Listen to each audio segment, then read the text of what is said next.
Potato smiley অনেক সময় বানাতে গেলে খুব নরম হয়ে যায়। মাত্র দুটো আলু দিয়ে আপনারা বানিয়ে নিতে পারবেন। আমি স্টেপ বাই স্টেপ পুরোটাই দেখিয়েছি। আপনারা যদি পুরো ভিডিওটা দেখেন স্কিপ না করে, তাহলে একটা ভিডিওতে বানিয়ে নিতে পারবেন। আর এতটা ক্রিস্পি হয়, বাচ্চারা খুব পছন্দ করে। প্রথমে আমি আলু ছিলে নিচ্ছি। আলুকে ভালো করে ছিলে আমি সেদ্ধ করে নিচ্ছি। প্রেসার কুকারে সেদ্ধ করছি না, কারণ খুব সেদ্ধ হয়ে যাবে।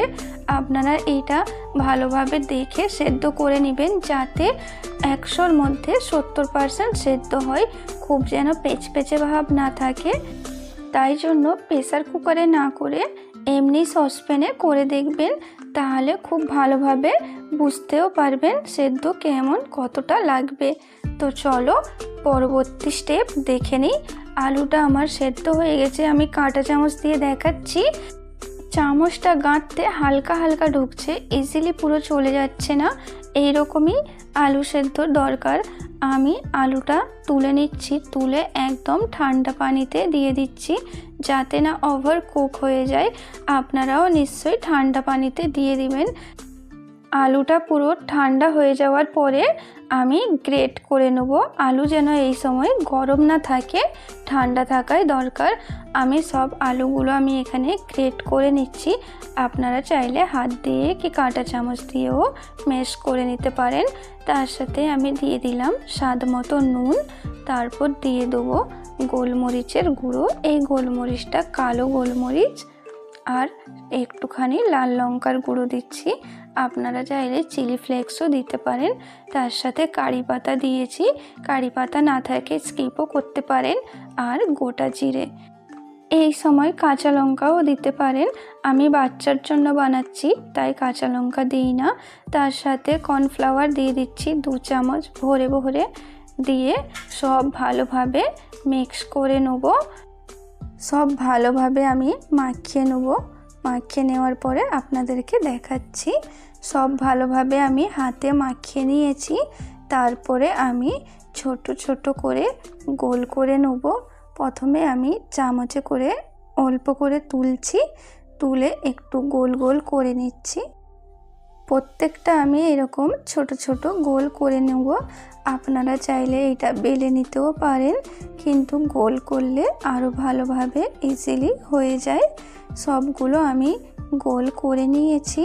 করার পরে অল্প কর্নফ্লাওয়ার দিয়ে দিচ্ছি, যাতে না নরম হয়ে যায়। এই সময় কর্নফ্লাওয়ার দিলে একের উপরে এক গায়ে লেগে যায় না। তারপর আমি সব বলের মতো করে গোল গোল চ্যাপটা চ্যাপটা করে করে দিচ্ছি। সবগুলো আমি এরকমভাবে করে নেব।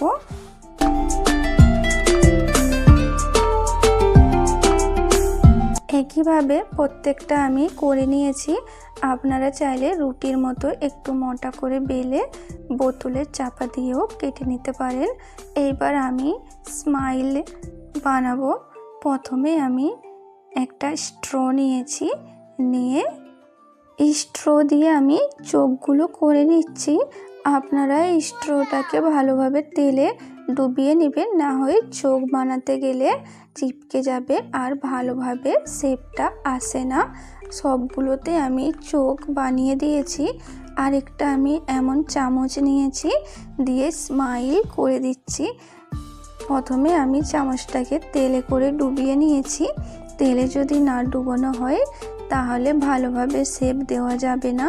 আর এইরকমই একটু গর্ত মতো চামচ নেওয়ার চেষ্টা করবেন, আর একটু ডিপ করে করবেন, কেননা ভাজার সময় ফুলে চোখ আর স্মাইল দুটোই বন্ধ হয়ে যায়। আমি এবার আপনাদেরকে ভেজে দেখাবো। প্রথমে তেলটাকে একদম হাই ফ্লেমে গরম করেছি। এই সময় গ্যাসের ফ্লেমটাকে একদম হাইতে রাখবেন। যদি লোতে রাখেন তাহলে ভেতরে তেল ঢুকে যাওয়ার চান্স থাকবে, তাতে ক্রিস্পি হয় না। আমি কাঁটা চামচ দিয়ে সব ভালোভাবে একটু একটু করে উল্টে দিচ্ছি, দিয়ে কত সুন্দর কালার চলে এসছে। এইরকমভাবে যদি আপনারা বাড়িতে ট্রাই করেন, তাহলে বাচ্চারা বড় সবাই পছন্দ করবে। আর এইটা আপনারা বাচ্চাদেরকে টিফিন বক্সেও টমেটো সস দিয়েও দিতে পারেন, এতটাই খেতে ভালো লাগে। একবার বানালে বারবার বানাতে ইচ্ছে করবে। আর আপনারা নিশ্চয়ই জানাবেন ভিডিওটা আপনাদেরকে কেমন লেগেছে। সবগুলো আমি এক এক করে ফ্রাই করে নেব।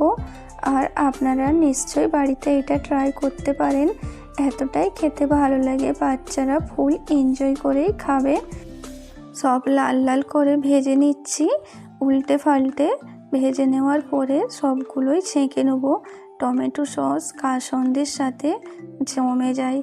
আপনারা একবার হলেও এইটা ট্রাই করবেন বাড়িতে, আর অবশ্যই আমাকে জানাবেন আপনাদেরকে কেমন লেগেছে এই ভিডিওটা।